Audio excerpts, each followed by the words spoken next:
Hello বন্ধুরা, শাশুড়ি বৌমা রান্নাঘরে তোমাদের সবাইকে স্বাগত জানাই। আশা করি তোমরা সবাই ভালো আছো। তো আমরা খুব ভালো আছি। তো আজকে তোমাদের সাথে বাড়িতে কেক রেসিপি বানিয়ে শেয়ার করে দেখাচ্ছি। তো দেখো, সবার প্রথমে চিনিটাকে মিক্সি জারে গুঁড়ো করে নিয়েছি। তারপরে এখানে নিয়ে নিয়েছি 1 বাটি পরিমাণে ময়দা। তারপরে নিয়ে নিয়েছি সেই বাটির পরিমাণে চিনির গুঁড়ো, আর দিয়ে দিয়েছি পাউডার দুধ, আর দিয়ে দিচ্ছি এখানে ইনো। তারপর দিয়ে দেবো এখানে একটু হলুদ ফুড কালার দিয়ে এবার এখানে ভালো করে শুকনো উপকরণগুলো মিক্স করে নিয়েছি। তারপরে দিয়ে দিয়েছি সাদা তেল। সাদা তেলটাকেও ভালো করে মিক্স করে নেওয়ার পর এখানে অল্প অল্প করে জল দিয়ে ভালো করে ব্যাটারটা তৈরি করে নিতে হবে। তো ব্যাটারটা তৈরি হয়ে যাওয়ার পর এখানে দিয়ে দিচ্ছি ভ্যানিলা এসেন্স। তো বন্ধুরা, আমি এখানে ভ্যানিলা এসেন্স দিয়েছি, তোমরা চাইলে এখানে এলাচের দানা গুঁড়োও দিতে পারো।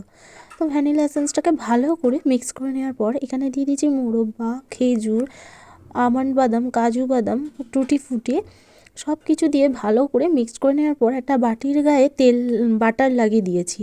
তারপরে এখানে একটা পেপার বসিয়ে দিয়েছি। তোমরা চাইলে কিন্তু এখানে বাটার পেপার ইউজ করতে পারো।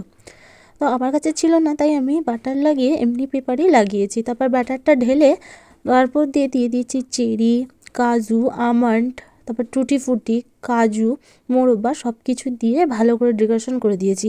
কড়াই দিয়ে দিয়েছিলাম লবণ, দিয়ে একটা স্ট্যান্ডের উপর বাটিটা বসিয়ে দিয়েছিলাম। তো দেখো বন্ধুরা, কত সুন্দরভাবে কেকটা ফুলছে। তারপরে আর একটু ওপর দিয়ে ডেকোরেশন করে দিচ্ছি, কিশমিশ, চেরি ভালো করে দিয়ে দিয়েছি। তো দেওয়ার পর এখানে চাপা দিয়ে দিয়েছিলাম। তারপরে দেখো কেকটা কিন্তু খুবই সুন্দর দেখতে লাগছিলো। তারপরে একটা কাঠি ঢুকিয়ে দেখলাম কাঠির গায়ে কিন্তু কোনো রকম ব্যাটার লাগেনি, তাই কেকটা আমার রেডি হয়ে গেছে। তাই আমি নামিয়ে নেবো। তো 15 মিনিট মতো রাখবো যাতে ঠান্ডা হয়ে যায়। তো দেখো 15 মিনিট রাখার পর কেকটা একটা থালার মধ্যে উল্টে ঢেলে নেবো, যেহেতু ঠান্ডা হয়ে গেছে। তো তারপরে কাগজটা দেখো কিন্তু নিমিষেই বন্ধুরা উঠে যাচ্ছে, কারণ কাগজটার গায়ে কিন্তু একটুও কেক লাগেনি বা কেকটাও কিন্তু ভেঙে যায়নি। তো দেখো কত সুন্দরভাবে কেকটা হয়েছে, নিচের দিকে কিন্তু পুড়েও যায়নি, একদম সফট আর নরম হয়েছে বন্ধুরা, বললে বিশ্বাস করতে পারবে না। তো তোমরা কিন্তু এই কেকের রেসিপিটা একবার বাড়িতে ট্রাই করতে পারো। খেতে কিন্তু খুবই অসাধারণ হয়েছিল, আর দেখতেও কিন্তু দুর্দান্ত হয়েছিল বন্ধুরা।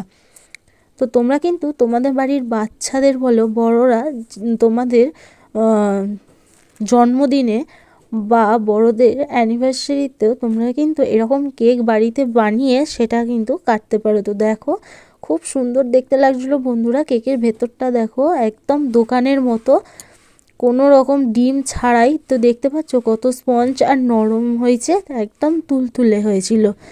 তো এভাবেই কিন্তু আজকের রেসিপিটা আমি তোমাদের সাথে শেয়ার করলাম। যদি ভালো লাগে সাবস্ক্রাইব করো।